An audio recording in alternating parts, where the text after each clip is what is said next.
Iyo Sky is definitely turning heel on Rhea Ripley. So just like I said in my video a few days ago about how Iyo Sky should not be crying that the lines are now drawn, she needs to know what side of the line she's going to be standing on, Asuka said the exact same thing to her. Asuka would tell Iyo Sky, it's up to you, you know what happens next, saying that I taught you everything, I mentored you, I paved the way for you, and you act like none of that matters. And a lot of this plays on the fact that Asuka is very much so important to a lot of the Joshi women. Had it not been for Asuka, a lot of these women wouldn't be making it in America nowadays. Because Asuka went through a lot while she was out there in Japan. If you ever have a chance to go hear her story, I highly recommend it because it is a very important one to this whole entire thing. Because of Asuka's rebelness and her unwillingness to conform to what Japanese wrestling wanted her to conform to, she was kind of outlawed by a lot of the promotions out there. One of the biggest ones that she does not have a good relationship with at all, and they don't like her either, is Stardom. But had it not been for a woman like Asuka and everything that she went through, a lot of these Japanese women would only have one path. They would only ever be stuck in Stardom, or they would only ever be stuck just in Japan. They wouldn't have that route to America. She gave a lot of these women that route. That's why she would say other stuff like, you act like Rhea is your family now. Rhea is not your family. I made you who you are.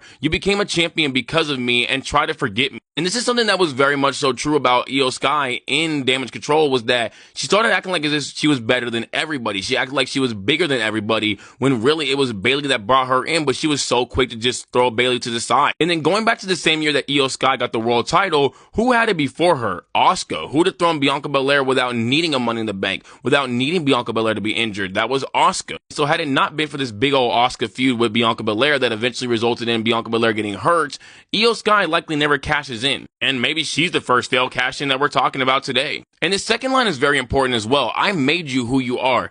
Even though Iyo Sky did try to say that Nikki Bella was her biggest influence, she has always, and I mean always, credited Asuka with being the reason why she is a wrestler today, being her biggest inspiration. And also, Asuka trained her in Stardom. Asuka also trained Kairi Sane as well, and that's why Kairi Sane is very loyal to Asuka. And then this first part is also very important too. You act like Rhea is your family. Rhea is not your family. That's 100% true. Look at the way that Rhea was acting towards Iyo Sky earlier this year. When the Rhea-Iyo-Bianca feud took place, Rhea Ripley was literally discrediting and dismissing Iyo Sky the same way that Bianca Belair was. She was acting like as if Iyo Sky didn't even belong in that ring with her and Bianca. And then we have more manipulation tactics. But because I love you, I am willing to forgive you. Just apologize to me like you should. Be like Kairi. You can both be my students. This is Manipulator 101. Telling the person that you are trying to manipulate that you love them, that is going to make them actually believe that you do love them. And then look at the way that Kairi's acting during this entire time. She's even uttering the same words as Asuka. She's even telling Iyo Sky, just listen to Asuka. Asuka has done so much for us. And then Asuka would tell her, Iyo, we can be a family again. But for Rhea, it's too late. It's pretty interesting, by the way, that she says for Rhea, it's too late, even though she never gave Rhea the chance to ever be a part of the family to begin with, but okay. But this part is the most telling of this entire thing that really lets me know that Iyo Sky is going to turn heel. Remember when Asuka and Iyo Sky had that whole entire promo between each other when it was heading into the whole Queen of the Ring tournament, and Asuka had said that Damage Control is no more? That really hurt Iyo Sky. Iyo Sky didn't want to make more friends and lose Damage Control. She wanted to be able to have as many friends as she possibly could. So now that Asuka's saying these things that like, I still love you and we can still be a family again, these are things that are going to hit home for Iyo Sky. And as we've seen her tell Rhea today, she still loves Asuka. She still loves Kairi Sane. What happens when Rhea gets jumped by both Asuka and Kairi Sane? Iyo Sky hesitates. And then what does Rhea Ripley say later on in the show? Yeah, we can have this match after Iyo Sky obviously set up the match between her and Rhea versus Kabuki Warriors at Crown Jewel. Rhea says, we can have this match, but are you sure we can have this match? Because I seen you talking to Kairi Sane. Even Rhea Ripley doubts Iyo Sky. Even Rhea's thinking that Iyo Sky is likely going to go back with Asuka and Kairi. Because Rhea knows that her and Iyo's relationship was not one that was formed based off of friendship and based off of any kind of loyalty or anything like that. Their friendship formed through battle tests. They had to continuously fight against each other, and fight against each other, and fight against each other to eventually get to a place where they now respect each other, where they now care for each other. Yet Rhea Ripley knows, because she lost her family just last year with the whole Judgment Day breakup, she knows that family is very important. And for someone like Iyo Sky, especially a Japanese woman in Japanese culture, family is super important. She likely knows that Iyo Sky is going to betray her. She's just probably hoping that it doesn't happen. But I'm sorry to say it, Rhea. And I'm sorry to say it to all the Rio fans, I guess is what y'all would be called. It's going to happen at Crown Jewel. Iyo Sky is going to side with Asuka and Kairi Sane. Whether it be that she's going to actually attack Rhea Ripley or she's just going to walk out of the arena with them, I believe she's probably going to have to attack Rhea Ripley because I think she's going to have to show her loyalty to Asuka. And it's going to be a very, very heartbreaking moment for a lot of people. And it just makes so much sense if this does happen at Crown Jewel, seeing as how Rhea Ripley is from Australia, Crown Jewel's in Perth.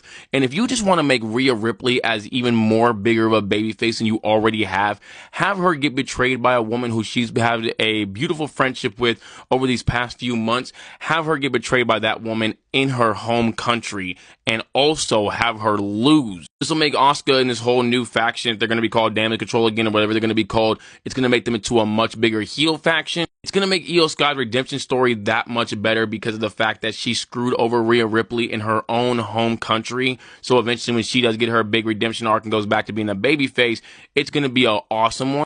This is going to make War Games even better this year because now there's going to be an actual story for the women. Last year and the years before that, there wasn't really much of a story going in, or there was a lot of pieces that just didn't really make a lot of sense. But Rhea Ripley's cool with Stephanie Vauquer. Iyo Sky betraying Rhea Ripley, who's also cool with Stephanie. That's going to make things very tricky between them. Obviously, Nikki Bella's been involved in this whole entire storyline. She likely will be involved in it as well. And then there's SmackDown side of it where we have to look at Julia possibly getting involved in this whole entire thing. Because where Asuka influenced Iyo Sky, she also influenced Julia as well, and so did Iyo too. So could Julia possibly get involved in all of this? Which would mean that Kiana James would get involved with it because Kiana James is involved with Julia, which could mean that Meechin and B-Fab get involved in it as well. So now the women's War Games match looks a whole lot better. The story looks amazing. You have Asuka, you have Iyo, you have Kairi, you have Julia, you have Kiana James on one side. Then on the other side, you have Rhea, you have Stephanie, you have Nikki, you have Meechin, you have B-Fab. Now it has a whole entire story, which is, you know, what it's kind of been needing over these past few years, and that's why it hasn't really been that great. So yeah, sorry for all the Rio fans out there, but they are definitely going to be breaking on up for the time being. Maybe they'll get back together in the future, but as of right now, this thing is going to be a wrap at Crown Jewel. And if you're a big-time Rhea fan, you might want to have some tissues with you. Damn, isn't Crown Jewel going to be hella early in the morning? Oh my God, bro. They going to ruin our whole entire day with a Rio breakup. Damn.